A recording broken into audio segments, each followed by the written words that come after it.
Thank you very much for clicking on the video. एक बार फिर से आपका बहुत बहुत स्वागत है। देखिए, कुछ इंडियन कॉन्वर्सेशनल सेंटेंसेस हैं हमारे पास में ऑपरेशन और सर्जरी से रिलेटेड। जैसे कई बार हम किसी से पूछ लेते हैं कि भाई आपका किस चीज़ का ऑपरेशन होना है। कई बार पूछते हैं कि आपने ऑपरेशन कब करवाया था, मेरी आंख में अभी भी किरकिराहट हो रही है, आंख का किसी का सर्जरी हुआ है। तो इस प्रकार के सेंटेंसेस हैं।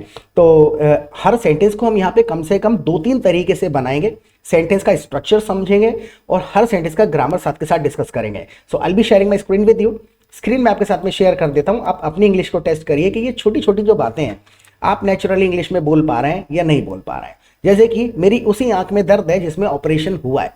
3-4 तरीके से बोलेंगे। एक बेसिक तरीका, पहले तरीके से आप कह सकते हैं I have pain in the same eye. I have pain in the same eye where operation was done. या आप यहाँ पर हमने कह दिया वेयर, तो वेयर का मतलब हमेशा कहाँ, यहाँ, वहाँ, हेयर, देयर। इन शब्दों का कोई मीनिंग नहीं होता, बस पर्पस होता है कि किस सिचुएशन में यूज हो जाएगा। So I have pain in the same eye where the operation was done, यानी जिसमें ऑपरेशन हुआ था उसी आंख में दर्द है। एक तरीके से हमने कह दिया। अब थोड़ा इन ऑन वगैरह का भी जिक्र कर दें। दूसरे तरीके से आप कह सकते हैं I have pain in the same eye I had the operation on, या इन भी कह देना कॉमन है। इनसाइड हुआ है, थोड़ा सा आंख के गोले के अंदर हुआ है तो इन कह दिया, ऑन कह दिया। तो बिल्कुल मिलान नहीं करना है कि बिल्कुल सरफेस है या इन का मतलब में होता है, ऑन होता है। ये सुनना बहुत ज्यादा जरूरी है, because English is spoken its own way. अपने तरीके से बोली जाती है, कुछ है रूल्स जो मिलान कर लिए जाते हैं, अदरवाइज सुनना पड़ता है। So I have pain in the same eye I had the operation in, या I had the operation on. इस तरीके से हमने कह दिया। तीसरे तरीके से आप कह दीजिए the same eye I had surgery on is hurting. वहां पर हम बार बार पेन कह रहे हैं तो हम हर्ट कहना भी कह देते हैं। जैसे मान के चलिए कि बिल्कुल मैं बताऊं आपको, रहा रही चुका चुकी से मिलान नहीं करेगा कोई भी अंग्रेज। मान के चलिए अगर सर में दर्द हो रहा है, हम हिंदी में कह रहे हैं मेरे सर में दर्द हो रहा है, राइट। तो वहां पर आप बिल्कुल कॉमन एक्सप्रेशन है। कई बार हम कह देते हैं ना I have a headache, I have a headache. अगर मैं कहूं कि मेरे हाथ में दर्द हो रहा है तो मैं यहाँ पे हैंडेक नहीं कहूंगा, तो मैं सिंपल कह दूंगा my hand hurts, my hand hurts. तो वहां रहा रही चुका चुकी कॉन्वर्सेशन के दौरान आकर के बिल्कुल खत्म हो जाते हैं। किस बात को कैसे कहेंगे ये समझना है। मान के चलिए अब आपको किसी से पूछना पड़ जाए कि भाई आपका किस चीज का ऑपरेशन है, आपका किस चीज का ऑपरेशन है, तो सिंपल कह दीजिए what is your surgery for, what is your surgery for. यहां पे ऑन इन नहीं कहेंगे कि किस जगह पर, किस अंग पर। So what is surgery for, what are you having the surgery for, What are you having the surgery for? तो सामने वाला ड्यूरिंग द कॉन्वर्सेशन समझ जाएगा कि आप उस अंग की ही बात कर रहे हैं, किस चीज का यानी कहाँ का। आई होप समझ में आ गया होगा। तो मेरे साथ में रिपीट करते चलेंगे और क्लियर होगा। अभी बहुत सारे ऐसे सेंटेंसेस हैं जो जनरली लोग गलत बोलते हैं या बोल नहीं पाते हैं क्योंकि ट्रांसलेशन करने के चक्कर में। तो पूरा सेशन देखेगा, राइट। और लाइक बटन दबा दीजिए अगर आपको थोड़ा बहुत भी हमारे सेशंस अच्छे लगते हैं तो। इसमें तभी दर्द होता है जब मैं जोर लगाती हूँ, राइट। अब मान के चलिए होता है ना कई बार जैसे चोट लगती है या ऑपरेशन होता है तो जब हम जोर लगाते हैं, कुछ थोड़ा मतलब कि फिजिकल लेबर करते हैं या जोर लगाते हैं तो उस दुखती हुई जगह पर ज्यादा दर्द होता है। तो ये वो वाला एक्सप्रेशन है, इसमें तभी दर्द होता है जब मैं जोर लगाती हूँ। 4-5 तरीके से इस बात को आप कह सकते हैं। थोड़ा मुश्किल से लेके इजी की तरफ चलेंगे। एक आपने कह दिया it only hurts when I exert pressure.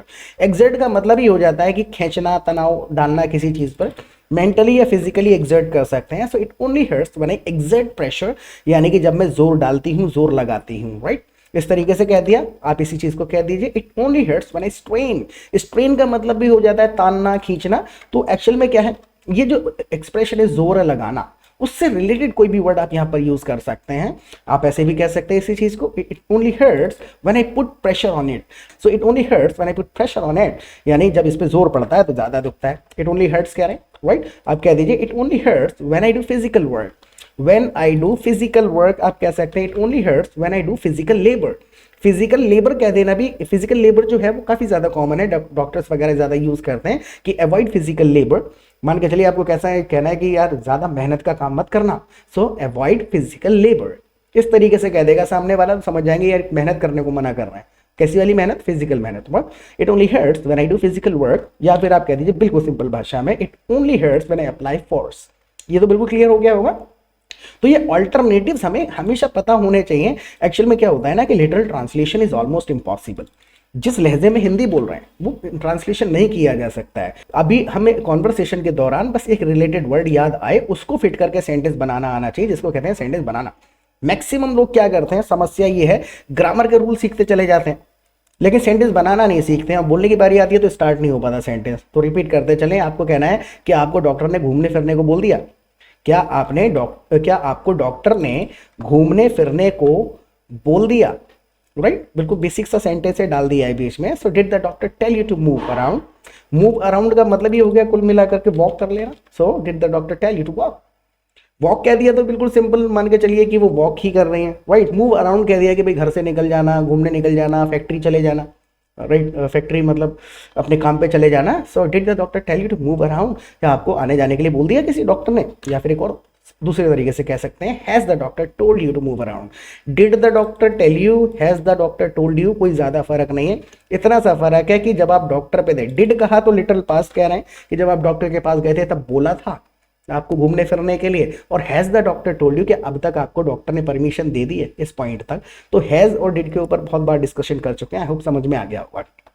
तो कॉन्वर्सेशन का गेम यही है कि इंटरचेंजेबली यूज करे जा सकते हैं, बस लहजा है। और अगर आपको समझ ना आया हो तो आप मुझे कमेंट सेक्शन में बताइएगा, मैं और डिटेल में बताता चलूंगा। 450 से ज़्यादा वीडियोस ऑलरेडी अवेलेबल है हमारे चैनल पे। पहली बार अगर चैनल पे आए हैं तो चैनल को सब्सक्राइब कर लीजिएगा। और दूसरा, आप हमारी लाइव क्लासेस अटेंड कर सकते हैं। लाइव क्लासेस का सबसे बड़ा फायदा क्या है कि सबसे पहले हम आपको अपने प्रैक्टिस ग्रुप में ज्वाइन करेंगे, जहां पर आप दूसरे पार्टिसिपेंट्स के साथ रियल टाइम में प्रैक्टिस कर पाएंगे। पूरा दिन लाइफ से रिलेटेड कॉन्वर्सेशन चलते रहते हैं किसी का। अब ये मैंने स्टोरी बनाई थोड़ी है, हमारे एक पार्टिसिपेंट है, उन्हीं का आई सर्जरी हुआ, उससे रिलेटेड ये सारी बातचीत है। तो किसी ने आकर के कह दिया, उन्होंने बता दिया it only hurts when I accept pressure. किसी दूसरे व्यक्ति ने आके कह दिया her eye only hurts when she strains, यानी जब वो जोर लगाती हैं तभी उनकी आंख में दर्द होता है। Her eye only hurts when she strains. Right, किसी तीसरे ने आकर के कह दिया सिंपैथी जताते हुए या थोड़ा सा अपना ओपिनियन देते हुए, ma'am you should avoid physical labour. तो ये चीजें हमें समझ में कैसे आएंगे जब हम रियल टाइम में बात करेंगे, क्योंकि ये जितने भी सेंटेंसेस मैंने अभी 3 जो बोले हैं, किसी का भी अगर आप हिंदी से ट्रांसलेशन करके देखिए, कोई भी सेंटेंस फिट हिंदी में नहीं लगेगा। तो हम क्या करते हैं, हिंदी के अच्छे सेंटेंसेस को इंग्लिश में ट्रांसलेट करते हैं, वो इंग्लिश में नहीं बोले जाते हैं ऐसे। तो वहां पर आप पूरा दिन कॉन्वर्सेशन कर सकते हैं। ग्रुप कॉल का ऑप्शन होता है, चैटिंग करिए, फोन पे बात करिए, और एक ग्रुप कॉल का ऑप्शन होता है, वॉइस कॉल का। कोई भी व्यक्ति ग्रुप कॉल स्टार्ट करता है, किसी भी बात टॉपिक पे बात करते हैं, डिबेट करते हैं, तो जो बातें कहनी है वो नेचुरली निकल के आती हैं। और लर्निंग ग्रुप है, कोई व्यक्ति अगर नया सेंटेंस या फ्रेज बोलता है तो वहीं टोक के पूछ लिया जाता है कि अरे आप ये कहाँ से क्यों बोल रहे हैं आप ऐसा, या फिर इसके पीछे क्या ग्रामर वगैरह है। डिस्कशन चलते रहते हैं। आप उसके बाद में जब चाहे जितनी चाहे प्रैक्टिस करिए वहाँ पर। उसके बाद दिन में 2 बार लाइव क्लासेस होती हैं हमारी, एक बार दोपहर को होती हैं, एक बार रात को होती हैं। आपके पास समय है तो दोनों अटेंड करिए, समय कम है तो एक अटेंड करिए। डाउट क्लियरिंग सेशन होते हैं, तो ड्यूरिंग द कॉन्वर्सेशन कोई कंफ्यूजन हुआ, सेंटेंस नहीं बना, ग्रामर समझ नहीं आई, लाइव सेशन में आओ, डाउट क्लियर करो, फिर प्रैक्टिस करो। तो यहाँ पे आपको लर्निंग प्लस प्रैक्टिस दोनों चीज़ें मिल जाएंगी। बहुत ही मिनिमल अमाउंट चार्ज करते हैं, नाम मात्र का अमाउंट चार्ज करते हैं हम, कि फ्री बीज से बस बचने के लिए, कि फ्री की बहुत ज़्यादा भीड़ लग जाती है तो लोग थोड़ा टाइम पास के लिए भी ज्वाइन करने लग जाते हैं। इतना छोटा सा अमाउंट है। राइट, तो आप मुझे व्हाट्सएप करिए। प्रैक्टिस करना बहुत ज़्यादा ज़रूरी है। कल किसी ने कमेंट किया था कि मैं आपके वीडियोस कई समय से देख रही हूँ लेकिन मुझे अभी तक भी बोलना नहीं आया। तो मैंने उनको बताया था ना कि भाई आप वीडियोस देख रहे हैं तो समझने में अच्छे होते जा रहे हैं, बोलना चाहते हैं तो बोलने की प्रैक्टिस करनी पड़ेगी। और बोलने की प्रैक्टिस कैसे होगी, जब सामने वाला आपसे क्वेश्चन करेगा, आपको ओपिनियन देना पड़ेगा। आप अकेले प्रैक्टिस कर रहे हैं तो आप अपने मन में एक सेंटेंस सोच रहे हैं, उसी को ट्रांसलेट कर रहे हैं, वो ट्रांसलेशन कहलाता है। राइट, तो वहां पर आइए, व्हाट्सएप कर दीजिएगा मुझे और आगे बढ़ते हैं। डॉक्टर ने मुझे चलने फिरने से मना ही नहीं किया था। किसी ने पूछ लिया has the doctor told you to move around? Doctor ने कह दिया आपको चलने फिरने के लिए? उन्होंने कहा कि डॉक्टर ने मुझे चलने फिरने से मना करा ही नहीं था। Sir, the doctor didn't forbid me from walking around. The doctor never forbid me. The doctor never forbid कर दीजिए, didn't कह दिया इसलिए forbid कह रहे हैं। और अगर यहाँ पे कहते हैं मना करा ही नहीं था, so doctor never, करा ही नहीं था, जोर दे रहे हैं ना, तो बिल्कुल भी नहीं करा था। So doctor never forbid me from walking around, यानी उन्होंने मुझे घूमने फिरने से मना करा ही नहीं था। आई होप समझ में आया होगा। नेवर फॉरबिड कर दीजिए, या और थोड़ी इजी भाषा में कह दीजिए the doctor never stopped me from moving around. Doctor ने मना करा ही नहीं था। तो फॉरबिड का मतलब है थोड़ा टेक्निकल लिटरल, कि मना ही नहीं करा था, रुका नहीं था किसी चीज से। और स्टॉप मी भी कह देना काफी ज्यादा कॉमन है। So doctor never stop me from moving around, doctor ने मुझे मना करा ही नहीं था कहीं चलने फिरने से। राइट, क्या आपको अब भी आंख में किरकिराहट महसूस होती है? किरकिराहट समझ रहे हैं? आपके रीजन में उसको शायद यही कहते होंगे, जैसे कि वो रेता जैसा महसूस होता है कि यार कुछ आंख में पड़ गया है। तो ये पूछा जा रहा है क्या आपको अब भी आंख में किरकिराहट महसूस होती है? वो ग्रिटी सेंसेशन होता है, gritty. So do you still feel a gritty sensation in your आई?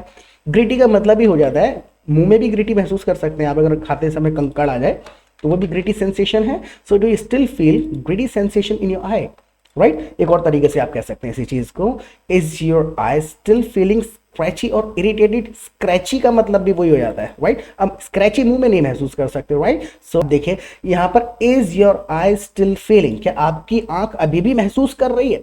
ऐसा नहीं है, राइट। तो ये कॉन्वर्सेशनल नहीं, एक्चुअल में जो जिसको कहते हैं बिल्कुल नेचुरल इंग्लिश अलग है, जिसको हम हिंदी में ट्रांसलेट करेंगे तो अजीब लगेगा, राइट।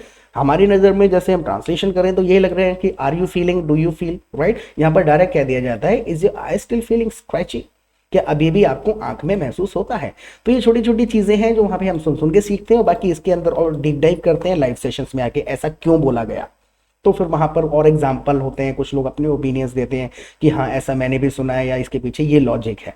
तो वहां पर जब लॉजिक समझेंगे तो ट्रांसलेशन और हिंदी से नाता टूटता जाएगा, फ्लुएंसी आती चली जाएगी। अब ऐसा कुछ महसूस नहीं होता, उन्होंने कह दिया कि अब ऐसा कुछ भी महसूस नहीं होता है, is your eye still feeling scratchy और इरिटेटेड। उन्होंने कहा अब ऐसा कुछ भी महसूस नहीं होता है, so I don't feel anything like that any more. I don't feel anything like that, उस जैसा कुछ भी महसूस नहीं होता, एनी मोर लगा दिया यानी अब, राइट। नाउ भी कहा जा सकता है, आई don't feel anything like that now. Now का मतलब हो गया करंट मोमेंट की बात कर रहे हो, एनी मोर जब उन्होंने कह दिया यानी कि अब और ज्यादा महसूस नहीं होता, पहले होता था। एक और तरीके से कह दीजिए know my I feels fine now, ये उन्होंने एक लिटरल आंसर दे दिया है। तो सुनो माई आई फील्स फाइन नाउ, आप ऐसे भी कहते फील हटा दो, माई I is fine now, right. अब ठीक है, फील्स मतलब महसूस होती है आंख में। आई होप लॉजिक समझ में आ रहा होगा। सो अपने आंख का ऑपरेशन कितने दिन पहले करवाया था? हमें आपको अगर पूछना है, आप एक बार टेस्ट करो अपनी इंग्लिश को, आपको किसी को पूछना है आपने आंख का ऑपरेशन कितने दिन पहले करवाया था, 10-15 तरीके से इस बात को घुमा फिरा के कह सकते हैं। किसी में सिंस लगाना पड़ेगा, किसी में हाउ मेनी डेज एगो लगाना पड़ेगा, राइट। 2-3 तरीके से कह के देखते हैं। सो हाउ मेनी डेज एगो, कितने दिन पहले, हाउ मेनी डेज एगो did you have your I operation, did you have your I operation, right. आपने आंख का ऑपरेशन कब करवाया था? सो हाउ मेनी डेज एगो did you have your I operation. तो जब 4-5 बार सुनेंगे तो याद आ जाएगा कि यार ऑपरेशन और सर्जरी को हैव करते हैं, right. So how many days एगो did you have your I operation, right. मान के चलिए मैं आंख का ऑपरेशन कराने जा रहा हूं, मैं आंख का ऑपरेशन कराने जा रहा हूं, right. So I am gonna get an eye surgery, I am going to get an eye surgery. तो गेट और हैव इंटरचेंजेबली यहां पर यूज तो टेक्निकली तो किए जा सकते हैं, लेकिन बताते समय अलग है और पूछते समय अलग है। तो कहने का तात्पर्य मैं आपको बार बार यही बता रहा हूं कि जब आप रियल टाइम में बातें करेंगे तो लॉजिकली बोलना शुरू करेंगे इंग्लिश को, टेक्निकली नहीं। सो मैंने ऑपरेशन लगभग 1 महीने पहले करवाया था, मैंने ये ऑपरेशन लगभग 1 महीने पहले करवाया था। आप बोल दीजिए आई had this operation, I had this operation about a month ago, 1 महीने पहले करवाया था। तो बार बार जब आप ऑपरेशन के साथ हैड हैड हैड हैव बोल रहे हैं तो समझ में आ जाएगा आई had this operation about a month एगो। ये वाले हैड का एक पर्पस ये भी हो सकता है एक्सपीरियंस्ड, राइट, एक्सपीरियंस किया मैंने। So I had this operation about a month ago, या कह दीजिए it's been almost a month, लगभग 1 महीना हो गया। कब से? Since I had the surgery, since I had the surgery, यानी इसमें आपने क्या कहा, I had this operation about a month ago, 1 महीने पहले करवाया था। और यहां पर आप कह रहे हैं लगभग 1 महीना हो गया किस चीज को, उस दिन से अब तक। It has been about a month, 1 महीना हो गया, सिंस यानी जिस वक्त मैंने ऑपरेशन कराया था तब से अब तक, राइट। तो इसमें आपने समय पे ज्यादा जोर दे दिया और इसमें आपने काम होने के ऊपर ज्यादा जोर दे दिया कि इतने दिन पहले ये वाला काम हुआ था। दोनों का मतलब है बिल्कुल सेम। और यहाँ पे जैसे नहीं समझ में आ पाता है तो आप कमेंट सेक्शन में अपने क्वेश्चंस पूछ सकते हैं कि भाई आपने थोड़ा जल्दी समझा दिया था या मेरा कंफ्यूजन अभी भी रह गया है। कमेंट सेक्शन में पूछिएगा, अगर लिख के समझाने लायक होगा then I definitely answer your questions, right. So please participate करते चला करें। और क्या अब आपको सब कुछ साफ साफ दिखाई देता है? पूछ रहे हैं वहां पर, अभी उनके ऑपरेशन की ही और आई सर्जरी का ही डिस्कशन चल रहा है। क्या अब आपको सब कुछ साफ साफ दिखाई देता है? बेसिक सा सेंटेंस है, can you see everything clearly now, can you see everything clearly now. ये बिल्कुल ट्रांसलेशन कर दिया और कह दीजिए is your vision clear now, is your vision completely clear now. Vision का मतलब हो गया क्या आपकी नजर सही हो गई, क्लियर। तो विजन का मतलब है साइट भी कहते हैं, आई साइट भी कह देते हैं, राइट। जैसे कि मुझे पहले भी सब कुछ साफ साफ दिखाई देता था, अब उन्होंने कह दिया कि डॉक्टर ने मुझे घूमने फिरने से मना ही नहीं किया था, doctor never forbid me from moving around, और मुझे पहले भी सब कुछ साफ साफ दिखाई देता था. So I could see everything clearly even before. यानी कि उससे पहले से ही मुझे सब कुछ क्लियरली दिखाई देता था. आपका ये my vision was clear even before the surgery. ये उन्होंने थोड़ा और क्लियर करके कह दिया message. So I could see everything clearly even before. पहले भी सब कुछ दिखाई देता था. जैसे कि आप एक सेंटेंस बनाने की कोशिश करिए कि मैं आपके वीडियोस 1 साल से पहले से देख रहा हूँ. लगभग ये स्ट्रक्चर है. और कोशिश करिए बनाने की, और फिर अगला देखिएगा 2-3 सेंटेंसेस और हैं, पूरा देख के जाया करें. राइट. जैसे कि बस आंख में कभी कभी कुछ रेत या मिट्टी जैसा महसूस होता है. अभी हमने ऊपर यूज किया था ग्रिटी. राइट. बस आंख में कभी कभी कुछ रेत या मिट्टी जैसा महसूस होता था. My vision was clear even before the surgery. यानी सर्जरी से पहले भी सब कुछ साफ दिखता था, बस आंख में कभी कभी कुछ रेत या मिट्टी जैसा महसूस होता था. ग्रिटी हमने यूज किया था, ग्रिटी सेंसेशन महसूस होता था आंख में कभी कभी. So it's just that. बस ऐसा है, मतलब इट्स जस्ट दैट कह दिया गया तो एक एक्सप्रेशन है, कोई ज्यादा बड़ी बात नहीं थी. बस इतनी सी बात है कि sometimes I felt like there was sand or dirt in my eye. Sometimes I felt a gritty sensation in my eye. तो जब छोटा छोटा पोर्शन आ जाएगा उन्हीं को मिक्स करते चले जाएंगे. ऐसे आपने कह दिया, एक दूसरे तरीके से बोलिए. तो यहाँ पर जो हम बार बार कह रहे हैं ना, इट्स जस्ट दैट, हम कह रहे हैं बस ऐसा नहीं, ऐसा ही था. थोड़ा सा उस गंभीरता को कम करने के लिए बोला जा रहा है. It's just that. बस इतनी सी बात है कि sometimes I felt like there was sand or dirt in my eye. Repeat कर लेंगे तो और सिचुएशंस में यूज कर पाएंगे. अरे यार बस ऐसा है कि कई दिन से मिला नहीं था उससे, इसलिए मैंने कॉल कर लिया. राइट. बस ऐसा है. तो ये वो वाला एक्सप्रेशन है, जस्ट दैट यार, I hadn't met him for a long time so I just called, इसलिए मैंने कॉल कर लिया. So I just used to feel a sandy sensation in my eye. Sometimes, कभी कभी महसूस किया करती थी. आई यूज टू कर दिया. तो वही 45 ग्रामर के रूल रहते हैं, बस उनको घुमा फिरा के फिट करना है. राइट. रिपीट कर लिया होगा आपने मेरे साथ. हाँ. क्या अब भी आपको नजर का चश्मा पहनना पड़ेगा? अब देखें, इसमें हम एक बार ना हिंदी के हिसाब से जबरदस्ती का वर्ड यूज कर देते हैं कई बार. अब भी आपको नजर का चश्मा पहनना पड़ेगा. So will you still need to wear glasses. Glasses जो है अपने आप में सामने वाला समझ जाता है कि ग्लासेस होते ही वही हैं. गॉगल्स अलग हुए हैं और ग्लासेस अलग होते हैं. एक और तरीके से कह देते हैं थोड़ा मैसेज क्लियर करके. So will you still need to wear glasses for your vision. Will you still need to wear glasses for your vision? For your vision जब आपने कह दिया तो आपने और क्लियर कर दिया मैसेज क्या, नज़र के लिए. राइट. तो यहाँ पे छोटी छोटी सी ग्रामर याद करते चलना है. राइट. जैसे कि ये मैं बस नज़र के लिए पहनता हूँ, मेरी आई साइट कमज़ोर है, ये चश्मा मैं नज़र के लिए पहन लेता हूँ. लिखने की कोशिश करिएगा. राइट. ऐसा कहना है कि यार बस वो नज़र की वजह से ये चश्मा लगा लेता हूँ कभी कभी. शब्दों को मत ट्रांसलेट करिए प्लीज़, बताइएगा.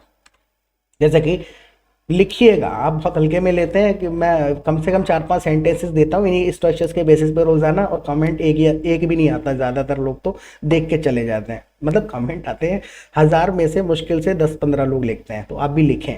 राइट. इस ऑपरेशन का नज़र से कोई लेना देना नहीं है. किसी ने पूछ लिया will you still need to wear glasses for your vision, नज़र के लिए अभी भी चश्मा पहनना पड़ेगा. उन्होंने कहा इस ऑपरेशन का नज़र से कोई लेना देना नहीं है. I just felt that there was something like sand or dirt in my eye. So I had that surgery, इसलिए मैंने वो सर्जरी करा ली. और इस ऑपरेशन का नज़र से कोई लेना देना नहीं है. देखिए, लेना देना मेरा आपसे भी नहीं हो सकता, आपका मुझसे नहीं हो सकता, या फिर क्लासेस का इस पैसे से लेना देना नहीं है. तो लेना देना के लिए नथिंग टू डू विद कह देते हैं.